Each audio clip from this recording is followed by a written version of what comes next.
బాగున్నారా? నేనైతే సూపర్గా ఉన్నా. ఈరోజు అయితే నేను బియ్యం పిండితోటి రొట్టె చేస్తున్నాను. బియ్యపు రొట్టె చాలా సాఫ్ట్గా మనకి పుల్కా ఎలా ఉంటుందో అదే తర ఉంటుంది అనమాట.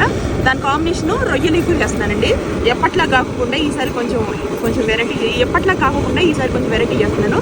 రొయ్యలు ఇగురు బియ్యపు రొట్టెలు చాలా బాగుంటుంది. ఈ రెండింటి కాంబినేషన్ అయితే చాలా అంటే చాలా బాగుంటుంది. ఇదిగోండి నీళ్లు పోసుకున్నానండి.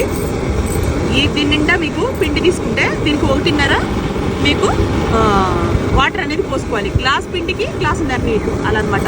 సాల్ట్ వేసుకున్నా కొంచెం, అంటే కొంచెం ఒక 2 స్పూన్లు ఆయిల్ వేసుకున్నా. ఎక్కువ మోతాదు కాబట్టి, అదే తక్కువైతే 1 స్పూన్ అయినా సరిపోయింది ఆయిల్. కొంచెం సాల్ట్ మన టేస్ట్కి సరిపడా. నీళ్ళు అయితే ఇలా తెల్లగాగేటప్పుడు మనం ఈ పిండి అనేది వేసేసుకొని కలుపుకోవాలి.